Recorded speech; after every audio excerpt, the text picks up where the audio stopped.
was broken last night by WPXI's Jenna Harner that the Penguins have made some moves within their front office, all on the business side. It might be cost cutting, that might be situations where those people get replaced.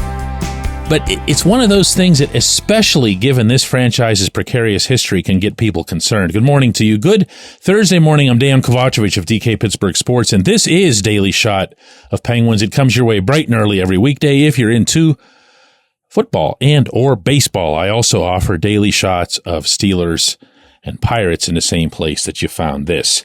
Among those who were let go were some higher-ups. People who were real live ranking executives. A lot of it seemed to have a lot to do with sales. And I had heard that there had been some tension in that regard, but I'm going to be honest with you here. I'd also heard that the people who run the Penguins were pretty happy with some of the attendance figures, individually speaking, over the course of this past season, meaning there were nights that they would show up at PPG Paints Arena thinking, oh, yeah, it's like, I don't know, I'm just going to make this up, but like Monday night against, I don't know, Buffalo. And you'd still see 17,000 whatever people there. Now, to what extent that gets filled up through discount or other forms of group sales or exchanges or whatever, I'm going to be getting out of my element here real fast. But I'd heard some positivity about this. What I hadn't heard, and by the way, still haven't, is that there's a need to cut costs. And you want to know something? I don't expect to be hearing that. I really don't. I'm going to let you in on some backdoor type of discussion as it relates to the hockey business in Pittsburgh. And first and foremost, and boy, would they not want me to say this, and I just don't care because I don't work for them, they do very, very, very well. Under this setup, not the old one where they were at the Civic Arena and struggling and going bankrupt and all that other stuff, under this setup, where the new arena was pretty much paid for by both the state government and the Rivers Casino. Don't ask if you're not familiar with it. Rivers Casino puts $7 million a year into the original construction cost, and they have to do that like forever. But from there, the Penguins, as the primary tenant, they don't technically own the structure. The Penguins just manage the place. Same way that the Steelers manage Acrisure Stadium, same way that the Pirates manage PNC Park. One difference, the Steelers will get like 3 or 4 concerts a year. PNC Park will now get about the same. And PPG Paints Arena has one happening all the time. Now, they don't do their finances like that. And to be truthful, I wouldn't either. I'm not going to put at DK Pittsburgh Sports, here's all the money from podcasting, here's all the money from videos, here's all the money from subscriptions to our website, and say these are all individual companies or individual entities.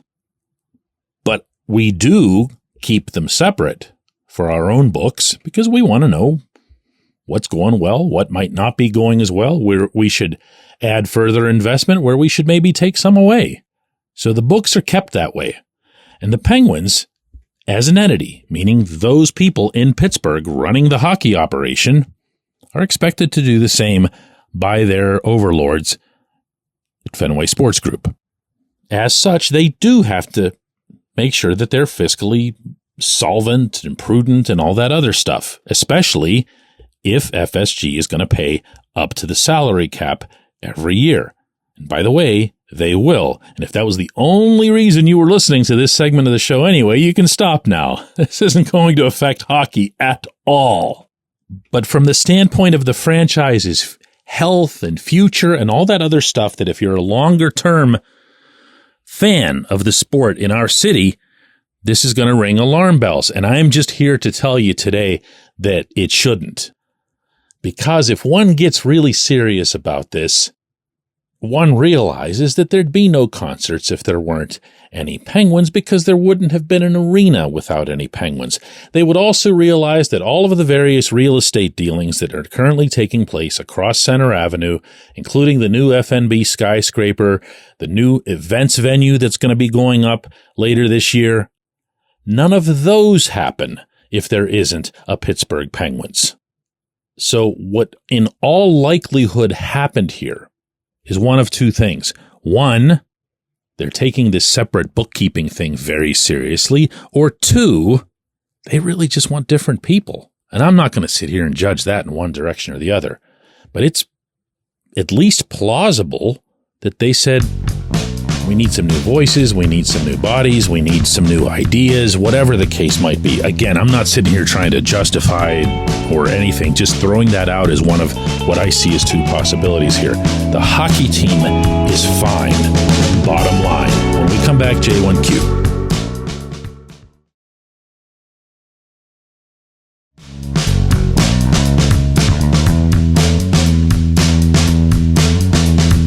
Today's J1Q comes from Steve, and this one's come in before, but circumstances change, so I'm going to keep taking it as long as it's still a fluid thing. Steve asks, is it possible for the Penguins to sign Jake Guentzel back in the offseason? The technical answer to this, Steve, in case you don't know or others don't know, is yes, you can do that. You can trade someone late in the season or right at the NHL's deadline, the way the Penguins did, and acquire them as an unrestricted free agent that same calendar year. There's nothing to stop you from doing that. Is it likely to happen? That's different.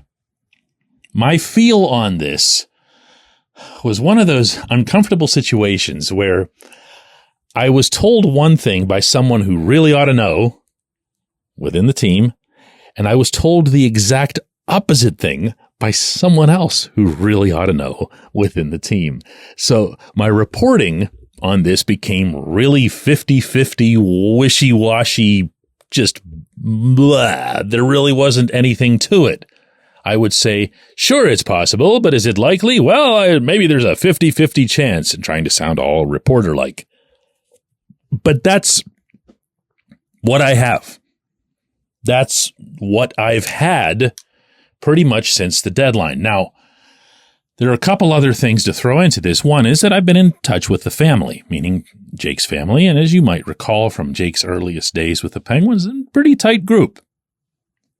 And the sense that I get from them is that they were very put off with how things broke off with the Penguins, and there doesn't seem to be any optimism on their part, even though at the time and now they were more than willing and enthusiastic to listen to whatever it is that Kyle Dubas would have put forth. Of course, we've been over this a million times. That never actually happened. They never even reached the point where a single number. So all this stuff that you might read or hear about how Jake wants this much money, he wants Mitch Marner money or William Nylander money, no one's discussed it. Has not happened. Certainly not between Jake and the Penguins. Another thing to bring up, and this just might be significant, is that Jake and his immediate family sold their house in suburban Pittsburgh. They sold it, in fact, to Brian Rust and his family. Now, I don't know that you'd be doing that just, within a few weeks of the beginning of free agency, unless you were really, really sure that wherever you're going to end up, it's not going to be here. I mean, think about it. No matter what kind of situation you had related to the house or whatever the terms might be, if you thought there was a chance, even just a 5% chance of coming back, you could say, hey, hang on with the house. Let's ride this out for just a handful of more weeks and see how everything goes. We don't need this. Rusty can hang on for a house. But that didn't happen. So rather than giving you some kind of, stark answer on this or hot take or whatever, I'm just giving you everything that I have and you do with it what you want. I appreciate the question. I appreciate everybody listening to Daily Shot of Penguins. We're going to do another one of these tomorrow.